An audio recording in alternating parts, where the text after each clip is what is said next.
Myelitis से है।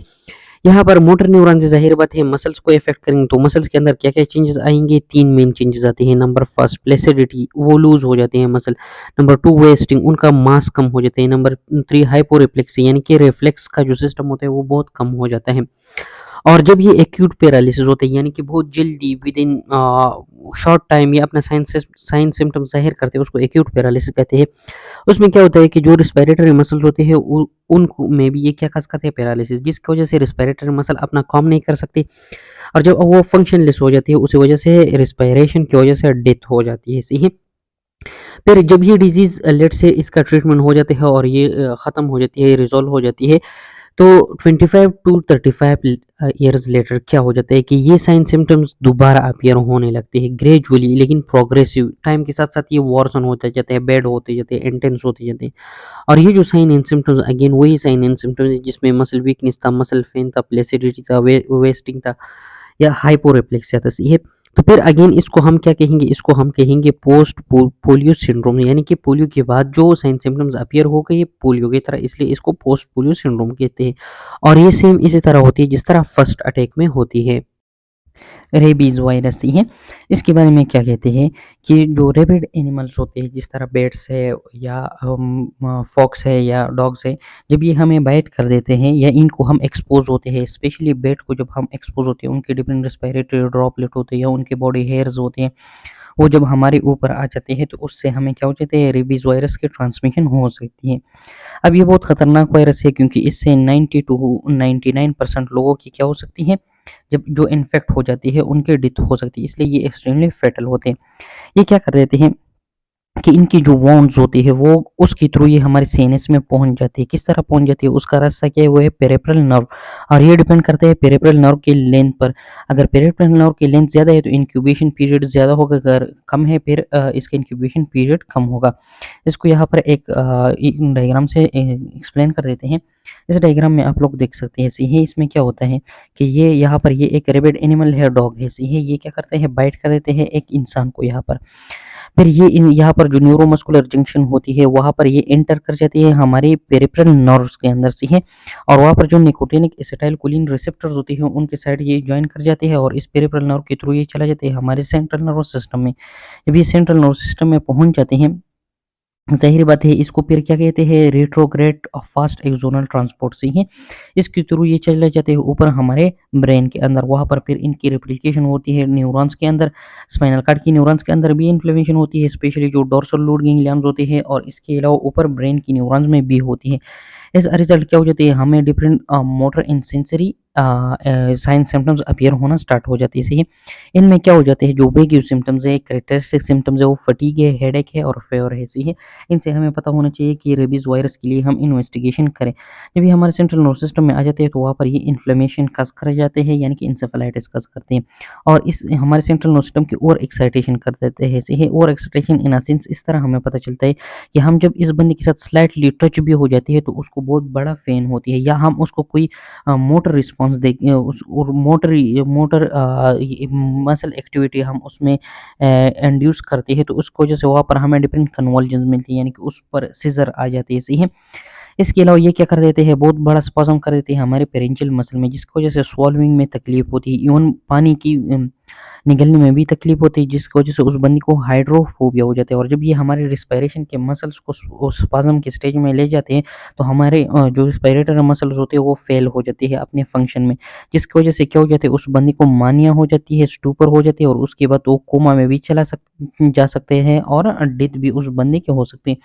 Stupor actually coma से पहले जो सेमी अनकॉन्शियसनेस स्टेट होते हैं उसे कहती है, और मानिया में एक्सट्रीम मूड स्विंग्स होती है। ये इसके बाद क्या आ जाती है, एचआईवी आ जाते हैं। एचआईवी में ज़ाहिर बात ये हमारे सेंट्रल नर्वस सिस्टम के सीरोपोर सेल्स पर अटैक कर देते हैं और हमारे इम्यून सिस्टम को सप्रेस कर देते हैं। जिस तरह एचआईवी की डिस्कवरी हो गई विदिन 15 ईयर्स, क्या हो गया कि हमने इसके पोस्टमार्टम एग्जामिनेशन में पा लिया डिफरेंट न्यूरोलॉजिकल चेंजेस, ये न्यूरोपैथिक चेंजेस या न्यूरोपैथोलॉजिकल चेंजेस। ये चेंजेस कौन कौन से थे, 80 टू 90% लोगों में क्या था, एचआईवी, इंसेफेलाइटिस, ब्रेन इन्फ्लेमेशन था, अपॉर्चुनिस्टिक इन्फेक्शन थे, और primary central nervous system lipoma था। इसके अलावा एसेप्टिक मेनिंजाइटिस था 10% लोगों में। ये सारे के सारे कंडीशन क्यों थी? क्योंकि यहाँ पर क्या होते थे, एचआईवी के रिस्पॉन्स में हमारे बॉडी साइटोकाइन रिलीज़ कर देते थे, जिसकी वजह से हमारे सेंट्रल नर्वस सिस्टम की इन्फेक्शन हो जाती थी। और इसके अलावा एचआईवी के अंदर जो प्रोटीन्स होती है उसकी टॉक्सिसिटी हो जाती है, जिसकी वजह से क्या हो जाता है, 2 चीज़ें हो जाती है। एक माइक्रोग्लियल सेल्स की इन्फेक्शन हो जाता था और दूसरा हमारा इम्यून सिस्टम बहुत ज़्यादा एक्टिव हो जाता था, जिसकी वजह से क्या हो जाता है कि उस बंदे को माइल्ड टू सीवियर डिमेंशिया हो जाता था और इसको हम क्या कहते थे, एचआईवी एसोसिएटेड न्यूरोकॉग्निटिव डिसऑर्डर यानी कि हैंड, सही है। फिर जब ये एचआईवी क्या कर रहा था, हमारे सेंट्रल नर्वस सिस्टम को इन्वेड कर रहा था, उसके अंदर आ जाता था, तो ये डिफरेंट सिम्प्टोमेटिक या एसिम्प्टोमेटिक कंडीशन खास कर देती थी। सही है, इसमें क्या होता था, माइल्ड टू लिम्फोसिटिक मेनिंजाइटिस होता था, पेरिवास्कुलर इन्फ्लेमेशन होता था और हमारे जो हेमिस्फेयर्स के अंदर न्यूरोनल एक्सटेंशंस थी उनकी माइलिन लॉस हो जाता है, यानी कि डीमाइलिनेशन हो जाता था। अब इसके ट्रीटमेंट में हम क्या देते हैं, हार्ट थेरापी की करते थे, highly active anti retroviral therapy. As a result क्या हो जाता है कि जो एचआईवी की फ्रिक्वेंसी होती थी वो इसके साथ कम होगी। लेकिन जब हम एंटी एचआईवी या ये जो हार्ट थेरापी है ये कर देते थे, तो इसके अलावा इसके बाद क्या हो जाता था, एचआईवी हमारे बॉडी में सप्रेस हो जाता था, लेकिन इम्यून सिस्टम वापस रिएक्टिवेट हो जाता था। इस इम्यून सिस्टम की रीएक्टिवेशन की वजह से हमारे बॉडी के अंदर कॉग्निटिव इम्पेयरमेंट आ जाता था, यानी कि डिमेंशिया हो जाता था और एडिमा हो जाता है, जिसकी वजह से हमारे ब्रेन्स या सेरेब्रम की स्वेलिंग हो जाती थी। इसको फिर हम क्या कहते थे, इम्यून रिकंस्टिट्यूशन इन्फ्लेमेटरी सिंड्रोम या आईआरएस। अब ये जो आईआरएस होता था ये अपॉर्चुनिस्टिक इन्फेक्शन की वजह से भी हो सकता है, यानी कि वायरल, माइक्रोबियल या फंगल। इसके लिए ज़रूरी नहीं कि आईआरएस सिर्फ और सिर्फ एचआईवी की वजह से हो, सही है। फिर इसकी इन्वेस्टिगेशन यानी कि फाइंडिंग में हम क्या करते थे, सीएसएफ का सैंपल ले लेते थे, उसका एग्जामिनेशन कर देते और एचआईवी के खिलाफ जो एंटीबॉडीज़ बनते थे उसको हम बॉडी के अंदर स्क्रीन करते थे डिफरेंट टेस्ट, स्क्रीनिंग टेस्ट के थ्रू। अब एचआईवी की मार्कोलॉजी में क्या कहते हैं, ऐसे हैं, इसमें ये बात करते हैं कि ये क्या है, एक क्रोनिक इन्फ्लेमेशन है, यानी कि बहुत लॉन्ग टर्म टाइम के लिए ये इन्फ्लेमेशन खास करते हैं हमारे सेंट्रल नर्वस सिस्टम की। इन इन्फ्लेमेशन में हमें क्या क्या नज़र आ जाते हैं कि जो माइक्रोवेल सेल्स होते हैं उनकी एक जगह पर एग्लूटिनेशन हो जाते हैं और वो डिफरेंट नोड्यूल्स बना देते हैं। डिफरेंट जगहों पर हमें स्पॉट्स आती है जहाँ पर जो ब्रेन सेल्स होते हैं वो डेथ पाई जाती है, जिसको हम नेक्रोटिक स्पॉट्स कहते हैं और ये डिफ्यूज होते हैं, यानी कि almost all over the brain जो होते हैं ये पाए जाते हैं।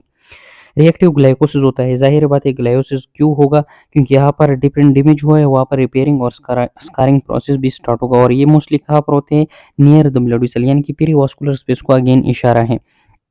इसके रिजल्ट में हमें क्या-क्या नज़र आ जाएँगे कि जो एंडोथेलियल सेल्स होती है वो एब्नॉर्मल होंगे और प्रोमिनेंट होंगे, यानी कि साइज़ में एब्नॉर्मली इंक्रीज़ आएगा उनमें। जो मैक्रोफेजेज़ होंगे वो फोम में होंगे, यानी कि उसके अंदर लिपिड का कंसंट्रेशन एक्सीड कर गया होगा। इसके अलावा ये पिगमेंटेड होंगे, यानी कि इसने डिफरेंट आरबीसीज़ को वहाँ पर डिफरेंट हेमरेजेस होंगे, ब्लीडिंग्स होंगे, वो ब्लीडिंग्स के जो रेड ब्लड सेल्स होते हैं वो इन मैक्रोफेजेज़ ने इनगल्फ किया होगा। इनका लोकेशन कहाँ पर होता है, ये सबकॉर्टिकल व्हाइट मैटर में होता है, डाइनसेफलन में होता है और ब्रेन स्टेम में होते हैं। एस्ट्रोलॉजिकली अगर हम इनकी साइंस देखेंगे तो ये मल्टीफोकल होगा, यानी कि बहुत सारी जगहों में सेपरेट स्पॉट्स होंगे या डिफ्यूज होगा, ऑल ओवर द ब्रेन होंगे। यहाँ पर जेंट सेल्स होंगे, यानी कि बहुत सारे मैक्रोफेजेस कंबाइन होकर एक बहुत बड़ा मल्टी न्यूक्लिएटेड सेल बनाएगा। माइलिन जो होगा वो क्या होगा, पेल होगा, सही है, कलर में। इसके अलावा जो एक्सॉन्स होते हैं न्यूरॉन्स के, वो उनमें एडिमा होगा, यानी स्विल्स कर गए होंगे और ग्लायोसिस होगा, अगेन वही बात है, सही है। अब इसके आगे क्या कहते हैं कि जो एचआईवी वायरस है ये कहाँ-कहाँ पर होगा, या तो ये मोनोन्यूक्लियर सेल्स को इफेक्ट करेगा जिसमें CD4 आते हैं और मल्टीन्यूक्लियर सेल जिसमें माइक्रोग्लिया और मैक्रोफेजेस दोनों आते हैं, इन पर भी अटैक कर सकता है। इसके अलावा आईआरएस है, सही है।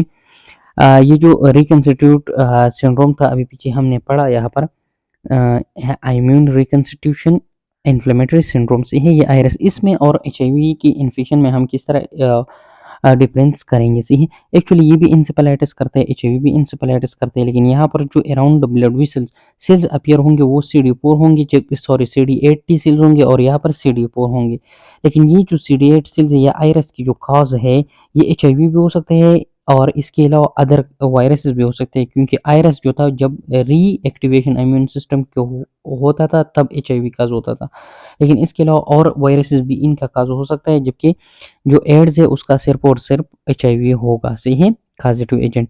इसके बाद आ जाते हैं polyoma virus, progressive multifocal leuko encephalopathy. अब इसमें क्या कहते हैं, इसके नाम को अगर हम देखें, इसके नाम में क्या आता है, प्रोग्रेसिव, यानी कि इसके जो साइन सिम्टम्स को टाइम के साथ साथ और भी हाँ वर्सन होंगे, बैड होंगे, इंक्रीज होंगे। मल्टीफोकल यानी कि डिफरेंट जगह पर सेपरेट सेपरेट स्पॉट्स या जगह हम अपना बनाएंगे। ल्यूकोइंसेफेलोपैथी यानी कि वाइट ब्लड सेल की वजह से हमारे ब्रेन में साइन सिम्टम्स पैदा होंगे, यानी कि वाइट ब्लड सेल पर क्या करते हैं, अटैक कर देते हैं, वाइट ब्लड सेल को कमज़ोर बना देते हैं। पोलियोमा वायरस 2 को दूसरा नाम जेसी वायरस भी कहते हैं। इसमें क्या कहते हैं कि जो इम्यूनो सप्रेस्ड लोग होते हैं उन पर जेसी वायरस क्या कर देते हैं, अटैक कर देते हैं। JC is for the discoverer name से ही ये वहाँ पर क्या करते हैं, जो ओलिगोडेंड्रोसाइट्स होते हैं, ये हमारे सेंट्रल नर्वस सिस्टम में ओलिगोडेंड्रोसाइट्स जो हम माइलिनेशन करते हैं उनके इन्फेक्शन कस कर देते हैं, और जब उनकी इन्फेक्शन होंगी तो ज़ाहिर बात है फर्दर माइलिनेशन प्रोसेस मेंटेन नहीं रहेगा, तो एक्सॉन्स की क्या हो जाएगी, डीमाइलिनेशन हो जाएंगी। और जब इसको हम किस चीज़ में देखेंगे, इमेजिंग यानी सिटी स्कैन एमआरआई में देखेंगे, तो वहाँ पर हमें डिफरेंट मल्टीफोकल लीजन्स नज़र आएंगे। ये मैं आप लोगों को सिखाता हूँ और दिखाता हूँ। यहाँ पर आप लोग यहाँ पर देख सकते हैं कि ये जो डिफरेंट एरियाज हैं जो वाइटिश है, ये सारे के सारे क्या है, ये मल्टीफोकल प्रोग्रेसिव ल्यूकोइंसेफेलोपैथी है या प्रोग्रेसिव मल्टीफोकल ल्यूकोइंसेफेलोपैथी है, सही है।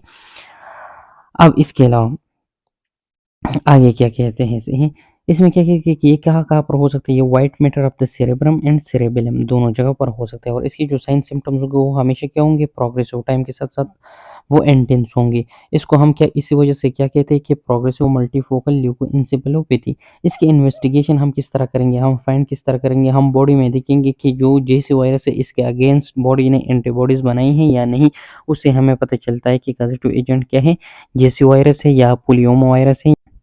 आप पोलियोमा वायरस के मरपलजू में क्या कहते हैं? इसमें ये कहते हैं कि जो लीजन वाला एरिया होता है वो पैची होता है, इर्रेगुलर होता है, इल डिफाइंड होता है, यानी कि हमें पता नहीं चलता कि ये कौन-सा एरिया है, यहाँ पर सेल नॉर्मल है या नहीं है, और वहाँ की जो माइलिनेशन होती है वो स्ट्रिप्ड आउट किया जाता है, यानी एक्सॉन से माइलिन शीट रिमूव किया जाता है, डीमाइलिनेशन होती है।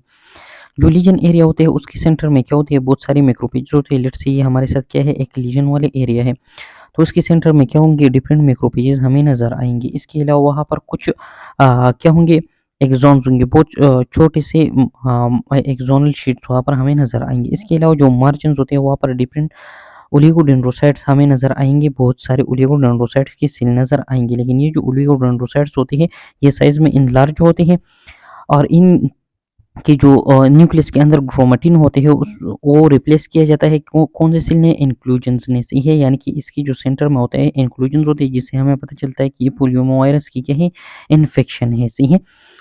अब इसे एज अ रिजल्ट ये हमें एक ग्लास अपीयरेंस देता है, यानी कि ब्राइटर रिफ्लेक्शन की तरह देते हैं। जिस तरह यहाँ पर इस डायग्राम में आप लोग देख सकते हैं कि ये ब्राइटर है, इस तरह रिफ्लेक्शन की तरह हमें आईने की तरह नज़र आती है, सही है। फिर इसके बाद क्या कहते हैं यहाँ पर कि ये एस्ट्रोसाइट्स का भी इन्फेक्शन करता है, सही है। जब एस्ट्रोसाइट्स का इन्फेक्शन करता है तो ये जेंट सेल बन जाते हैं, बहुत सारे एस्ट्रोसाइट्स मिलकर एक बहुत बड़ा सेल बना देते हैं। ये इरेगुलर भी होते हैं और ये कलर में ब्राइटर होते हैं, और इसके अलावा मल्टी न्यूक्लिएटेड भी होते हैं, क्योंकि बहुत सारे एस्ट्रोसाइट्स मिलकर बड़े बड़े सेल्स बना देते हैं। और ये सारे के सारे जो निशानियां हैं ये किस चीज़ की तरह, ये ट्यूमर की तरह है, लेकिन एक्चुअली ट्यूमर नहीं होता, ट्यूमर लाइक एक मास बन जाती है वहाँ पर।